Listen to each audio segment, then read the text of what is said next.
안녕하십니까. CJB 모닝와이드 목요일 아침에 인사드립니다.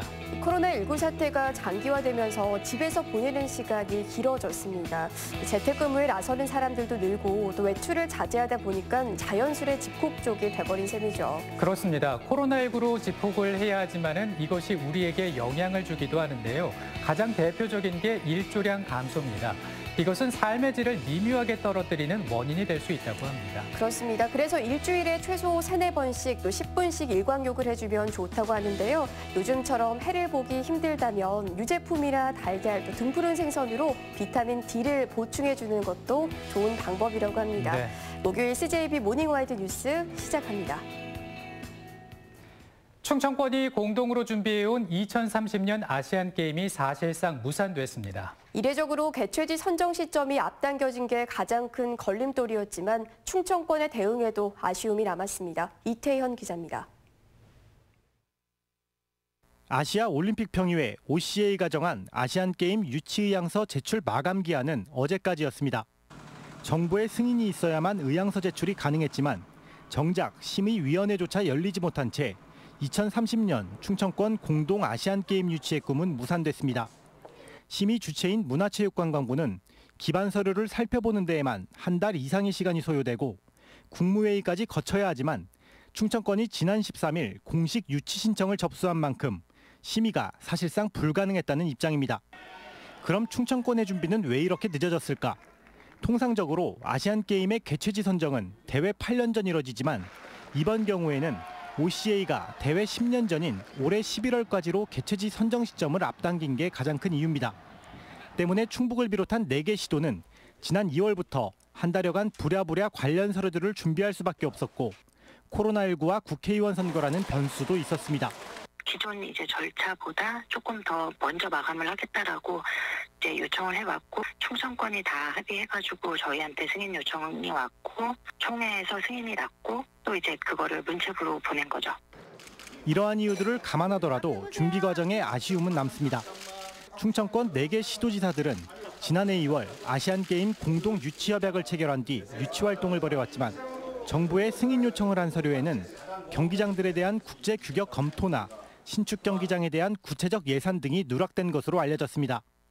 결국 충청권 4개 시도가 야심차게 추진해온 아시안게임 유치가 수험생으로 치면 원서조차 못 내보고 꿈을 접어야 하는 낯뜨거운 상황이 됐습니다. CJB 뉴스 이태현입니다.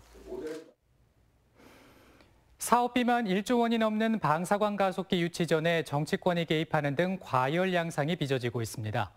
총선에서 완승한 민주당 호남 지역 당선자들이 가장 적극적인데 충북의 여당 당선자들도 견제 차원에서 힘을 모으고 있습니다. 조영관 기자입니다. 차세대 방사광 가속기 충북 구축을 위한 연석회의. 민주당 충북 지역 당선자들과 한국기초과학지원연구원 관계자들은 한 목소리로 청주 오창 설립을 주장했습니다. 포항과 춘천, 나주에 비해 단단한 지반과 접근성, 인근 오송 천복단지, 국제 과학 비즈니스 벨트와 연계한 활용도 측면에서 경쟁 우위를 점하고 있다고 강조했습니다. 거의 대한민국의 반도체 디스플레이, 그다음에 바이오, 그다음에 신약 개발, 그다음에 새로운 신재생 에너지 이러한 모든 연구단지들이 이 방사광 가속기 부지에 가까이 있기 때문에 이 같은 객관적 지표에도 청주 오창 유치를 자신하지 못하고 있습니다. 총선에서 호남을 휩쓴 민주당 당선자들이 정부와 여당 설득에 적극 나서는 등 공정 경쟁을 담보할 수 없는 상황을 맞고 있습니다. 여당 당선자 숫자만 단순 비교해도 전남 광주는 18명, 충북은 5명입니다. 대한민국의 미래와 대한민국 산업의 미래를 위해서 오창에 확실하게 입지가 돼야 된다. 정상적으로 평가가 되면 당연히 충북이 되기 때문에 정상적으로 잘 평가해달라. 한편 청주시가 도내 10개 시군에 협조를 요청하고 증평에서는 서명운동이 벌어지는 등 방사광 가속기 유치를 위한 충북 도민 역량도 결집하고 있습니다. CJB 뉴스 조윤광입니다. 정부의 완화된 사회적 거리두기 방침에 따라 야외 공공시설이 개방되고 종교 활동도 재개될 예정입니다. 충청북도와 정부는 생활방역팀을 구성해 완화된 사회적 거리두기 이후를 대비할 방침입니다. 구준혜 기자입니다. 청남대로 들어가려는 차량 운전자들이 차례를 기다려 발열 검사를 받습니다. 코로나19로 꽁꽁 문을 걸어 잠궜던 청남대가 폐쇄 54일 만에 다시 문을 열었습니다. 올해도 어김없이 지천으로 핀 알록달록 봄꽃들이 방문객들을 맞이합니다. 코로나 때문에 너무 힘들었는데 청남대는 처음 왔어요. 꽃이 너무 예쁘고요. 너무 아름다워요. 가까운 산행 장소로 시민들의 사랑을 받아온 충북 미동산 수목원도 오랜만에 찾은 방문객들로 활기가 돕니다. 재개원 첫날에만 500여 명이 찾아 모처럼의 여가를 즐겼습니다. 오랜만에 개장하니까 시원하고 아주 굉장히 좋습니다. 그전에 답답해서 못 왔었는데 오늘 이렇게 오게 돼서 굉장히 좋습니다. 청주시는 공원 내 체육시설 50여 곳과 문암생태공원 어린이 놀이터를 24일부터 제한적으로 개방하기로 했습니다. 다만 마스크 착용 등 기본적인 방역 수칙은 지키도록 했습니다. 법주사를 비롯한 사찰은 이번 주부터, 천주교 성당은 28일부터 일제히 미사를 다시 여는 등 종교 활동도 속속 재개됩니다. 충청북도는 다음 달 5일까지인 완화된 사회적 거리두기 이후를 대비해 조만간 생활방역 전담팀을 구성할 예정입니다.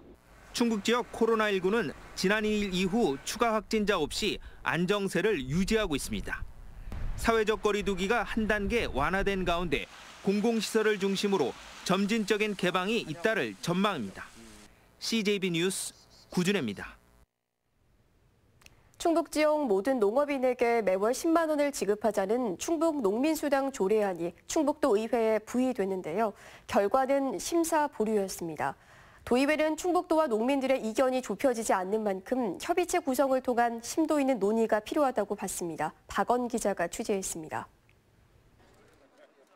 충북 농민단체들은 지난해 7월 도내 농업인 15만 9천여 명에게 매월 10만 원씩 지원해달라는 농민수당 조례안을 충청북도에 제출했습니다. 조례안은 9개월 만에 도의회 임시회에 부의됐습니다. 농민수당 지급으로 도내 지역 경제가 활성화될 수 있도록 원안대로 의결해 주실 것을 당부드립니다. 하지만 충청북도의 부정적인 입장은 확고했습니다. 농업 경영체를 지급 기준으로 하면 해마다 1,900억 원의 막대한 예산이 소요되는 건 현실에 맞지 않다는 겁니다. 농민수당은 누구나 다 주는 것이기 때문에 좀 어려움이 있다라고 판단되는 입장에서 좀 어려운 사람 위주로 좀 어떻겠냐라는 게 저희들 생각이었습니다. 결국 도의회는 시간을 두고 심도 있게 살펴보기로 했습니다. 도와 농민들의 의견 차이가 큰 만큼 공청회와 토론회를 개최한 뒤 오는 6월에 열리는 회의에서 다시 논의하기로 결정했습니다. 미비한 부분들은 좀 우리가 좀 앞으로도 좀 더 이렇게 좀 채워 나갈 필요가 있겠다. 그래서 협의기구가 저는 빨리 좀 조성이 된다면 그 내에서는 더 깊이 있고 첨예하게 그 얘기들을 해나갈 수 있을 것 같다. 다만 충북에서 주민 발의로 청구된 최초의 조례인 만큼 긍정적으로 검토할 것을 요구했습니다. 농민들이 정말 간절하게 충북 최초로 주민 발의하면서까지 인정해달라고 하는데 충북도 거기에 대해 인정해달라. 결국 재원 마련이 열세인 상황에서 다음 회기에는 절충안이 나올 수 있을지 관심이 모아지고 있습니다. CJB 뉴스 박원입니다. 새로 회사를 설립한다며 직원을 채용하고는 월급을 단 한 푼도 주지 않은 일이 발생했습니다. 심지어 사무실 집기는 물론이고 밥값과 술값까지 직원들의 쌈짓돈으로 충당했다고 합니다. 김기수 기자가 취재했습니다. 생활정보지 구인 광고를 보고 임원급으로 입사한 이몽규 씨. 임 씨가 입사한 회사는 플라스틱 제품 생산을 위한 법인 설립을 준비하고 있었습니다. 임 씨는 사주인 김모 회장의 지시를 받아 공장 용지를 물색하고 10여 명의 직원도 채용했습니다. 하지만 급여일이 다가오자 김 회장은 운영자금 부족을 내세워 수차례 급여 지급을 미뤘습니다. 아직까지 지급하지 않은 임직원 급여는 1억여 원에 달한다고 합니다. 3월 13일 날 지급을 하겠다. 그래서 그래놓고 자기는 퇴근해버리고 그래서 3월 13일이 됐는데도 돈도 내지도 않고 급여도 안 되고 김 회장은 또 임 씨를 비롯한 임원들에게 조만간 갚겠다며 수백만 원을 빌렸고 사무실 집기와 비품도 임직원들의 사비로 마련했다고 합니다. 그동안 공장 설립은 무산됐고 급여를 포함해 빌려준 돈도 단 한 푼도 받지 못했습니다. 개인 비용으로 좀 지출한 부분이 좀 가장 큽니다. 업체들 미팅할 때 뭐 식사, 그리고 어떤 출장비 같은 거, 유류대, 그리고 또 사무실 책상 같은 가구 같은 거 살 때도 일부 이제 제가 결제를 했었고. 이에 대해 김 회장은 직원들의 일방적인 주장과 집단 퇴사로 문제가 커졌다며 본인 역시 피해자라는 입장입니다.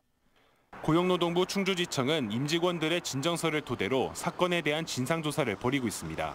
CJB 뉴스 김기수입니다.